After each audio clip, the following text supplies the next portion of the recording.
कोही चाहिँ खलासी जस्तो भएर झुन्डिरहेको थिए माननीयहरू नि। अनि अघि पछि गरेर चटक देखाउँथे। मलाई त रमाइलै मात्रै लाग्यो त्यो दिन। अनि म चाहिँ नाचेको नाचै। मान्छेको टाउको गन्ने पनि मिसिन ल्याएर टाउको गने गरे जम्मा 13,000 थिए अरे 900। अनि त्यो गाडीमा चढेका दुईजनाको चाहिँ टाउको गनिएन अरे। एउटा दुर्गा प्रसाद एउटा राजा ज्ञानेन्द्रको। प्रचण्डका जुगा पनि देखेको हो, कपाल पनि देखेको हो, सबै देखेको छ कि मैले। प्रचण्डको दम मैले छामेको छ, मुटुका धड्कन छामेको छ कि। छोडिदिनुहोस्, प्रचण्डले बोल्छन् के बोल्छन् त्यही बोल्ने होइन। 240 वर्षदेखिको सामन्ती राज्य सत्ता पल्टाएर के गरे? 17,000 मराएर गरे के? सबै नेपालीका छोरालाई भारी बोकाएर मारवाडीको गुलाम बनाउने होइन नि प्रचण्डहरू। आज तपाईँ अब यसो न, एमाले तपाईँलाई कारवाही गर्यो होइन, अब के भन्नुहुन्छ तपाईँ? एमाले ठिक रहेछ कि दुर्गा प्रसाद ठिक रहेछ भन्नुहोस् त। हो अब थाहा पाउनु भयो होला नि। त्यसले गर्दाखेरि सही पनि एमाले, मै पनि एमाले होइन। तपाईँ हामी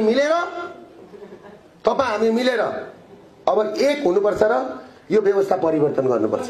कसले पैसा दियो मलाई थाहा छैन भाइ, मसँग बाँड्ने पैसा छैन। होइन आएका मान्छेको कुरा छोडिदिनु न।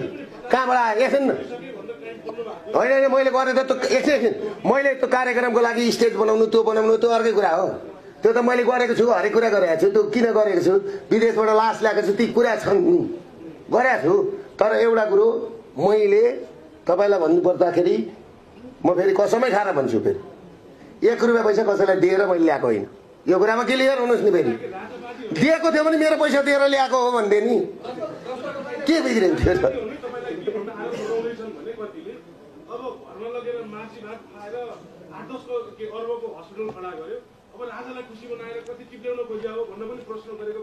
तपाईँलाई म एउटा कुरो भनौँ, एउटा कुरो के भन्नु भने मैले यहाँ सुन्नु न, त्यो आरोप लगाउनलाई के भन्नु भने नि, मैले गणतन्त्रमा लागेर हस्पिटल बनाएको होइन भाइ।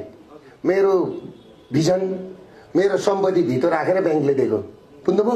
मेरो सम्पत्ति थियो र धितो राखेर ब्याङ्कले दिएको होइन। राजावादीले एकछिन राजावादीलाई को कुरा छोडिदिनु न। राष्ट्रवादीको कुरा हुँदैछ, नेपालको कुरा हुँदैछ, कहाँ वादी सादीको कुरा गर्नुहुन्छ तपाईँ? त्यो कुरा नगर्नु न, यो कुरा नगर्नु न। तपाईँले के भन्नु? राजावादीलाई त मैले अघि राजावादी होइन त राष्ट्रवादीको कुरो गर्दैछु। सबै राष्ट्रवादी भएर देश बचाउँ, नागरिक बचाउँ। त्यसले गर्दाखेरि तपाईँहरूलाई अब मैले धेर प्रश्नको के जवाब दिनु होइन।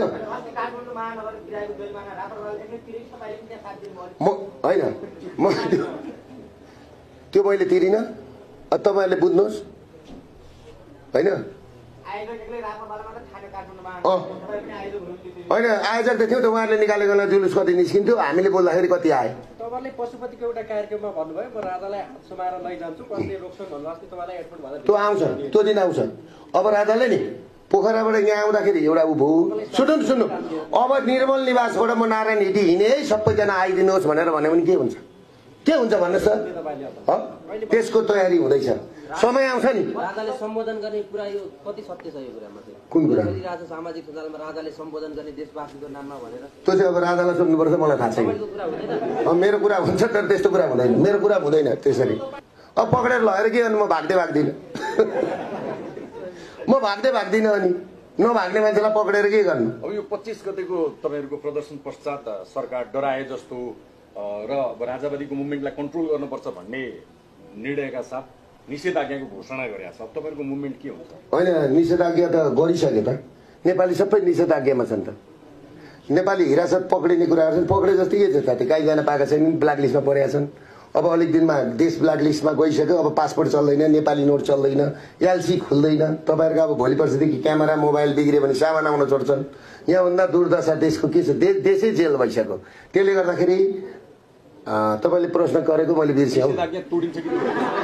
निषेधाज्ञा निषेधाज्ञा यिनीहरूले ठुलो गल्ती गरे। यिनीहरूले आफ्नो घर चाहिँ घर वरिपरि राख्नुपर्छ। त्यो घर वरिपरि राख्नु भनेको के हो भने 58 सालदेखि 60 सालसम्म आर्मीले के गर्यो भने वरिपरि खाडल खनेर नि काँडेदारभित्र बसेर के गर्यो भने माओवादीसँग हामी यति मात्रै सीमित छौँ भने जस्तै मात्रै उनीहरूको त्यति मात्रै हो निषेधित। अरू सबै हाम्रो त्यो निषेधित जुन छ नि त्यो एरिया मात्रै उनीहरूको हो, सबै अरू हाम्रो। यो कुरामा तपाईँले क्लियर हुनुहोस्। हामीले जितिसकेको छ लडाई। मनमा दुर्गा प्रसाद, मनमा राजा, मनमा सबै कुरा छ। अब 1-2 जना झोले अब त्यो मुख छाड्ने त्यो उहरू अब 12 भाइ मिडिया खाना पाएका छन् होइन। पाएका छन् नि त, छ कि छैन? हो कि होइन? युरोपियन युनियनको पैसा कसले खाएको रहेछ? थाहा पाउनु भयो होइन? आयो होइन? मैले 10 वर्ष अगाडि बोल्दाखेरि मलाई के भने थाहा छ? माफिया भने। बेटी होइन खाएको।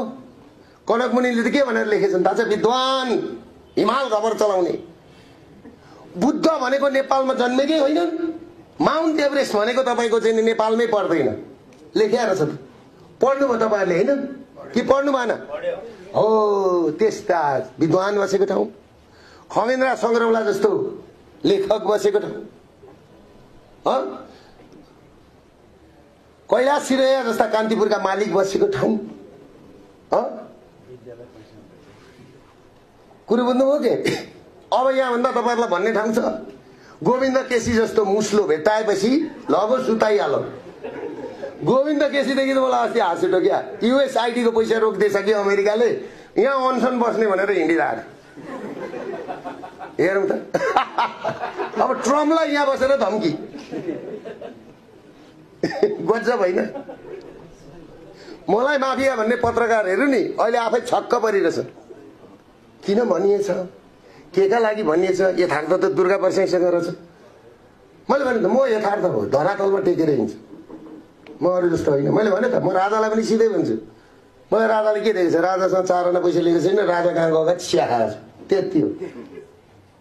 मैले भने त। अब अन्तमा बताइदिनुहोस्, मधेस यात्रा जारी थियो नेकपा माओवादी केन्द्रको, उहाँहरू त्यो यात्रा छोडेर राजावादीले सर्लक सुर्लुक खाने भयो भनेर काठमाडौँ आउनुभयो। त्यसपछि उहाँहरूको आकस्मिक बैठक पनि बस्यो र आज प्रचण्डले संसदमा विशेष सम्बोधन गर्दै हुनुहुन्छ। विशेष समय माग गर्नु भएको छ। उहाँले राजावादीको सातो पुत्लो जाने गरी उहाँले आफ्ना रणनीतिहरू घोषणा गर्दै हुनुहुन्छ। तपाईँले एउटा काम गरौँ न, तपाईँलाई म भनौँ, तपाईँ 1 नम्बर कुरो सबैजनालाई म राजावादी भन्नु छोड्नुहोस्, आज राष्ट्रवादी भन्नुहोस्।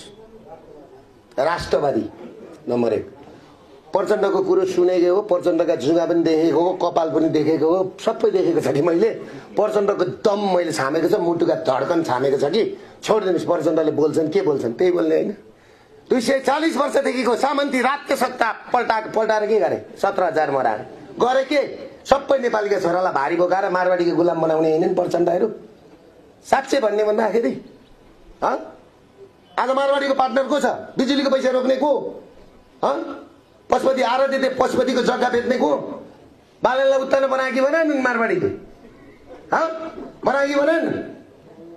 मैले बोलेको कुरा पुगेन? यो देश मारवाडीको हातमा गइसक्यो, धनी पूर्जा। अनि यिनीहरू सङ्घीयता, धर्मनिरपेक्षता खोजेर हिँडेका छन्। मारवाडीको कम्पनी, मारवाडीका यिनीहरू कारिन्दाहरू हुन्। यो कुरा बुझ्नुहोस्। तपाईँलाई म आज एउटा कुरो भनिदिउँ, विनोद चौधरीको यहाँ त 2% मात्रै छ, 98% बाहिर छ। यहाँ कमाएर बाहिर। विशाल ग्रुपको दुबईमा हेड अफिस छ, यहाँ कमाएर बाहिर। गोल्साको सिङ्गापुरमा। मारवाडीहरू यहाँ छोराछोरीको बिहा गर्दैनन्, दुबईमा सिङ्गापुरमा बिहा गर्छन्। यहाँ आएर पार्टी दिन्छन् अनि हाम्रा बुढाबुढा न्यायाधीशहरू, पुलिसका आइजिपीहरू ठुला मान्छे भएर गएर मारवाडीकोमा भोज खान जान्छन् क्या फेरि। हैसियत त राख मेरा बाबा। आइजिपीलाई भन्छु, म श्रीमानहरूलाई भन्छु, ए बाबा हैसियत राखिदियो।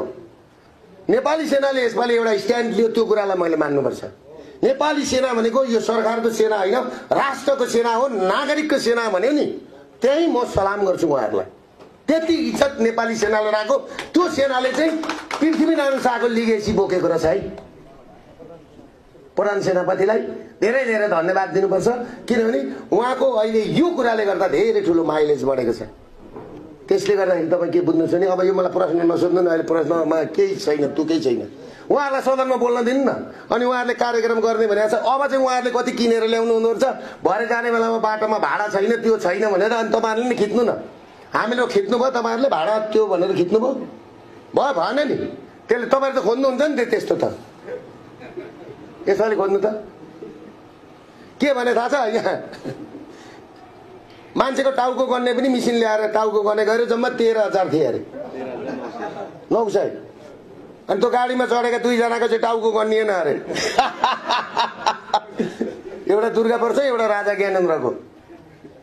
कोही कोही चाहिँ खलासी जस्तो भएर झुन्डिरहेको थिए माननीयहरू नि। अनि अघि पछि गरेर चटक देखाउँथे। मैले त्यो हालत देखेपछि नि यस्तोबाट देख्नु हुँदैन।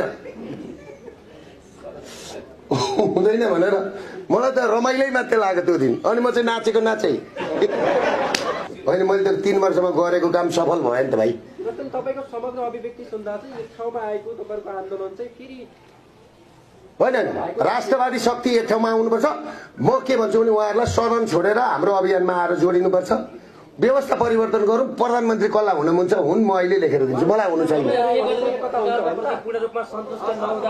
हस् नमस्ते यो छोड्यौँ न यो कुरो ल हस् नमस्ते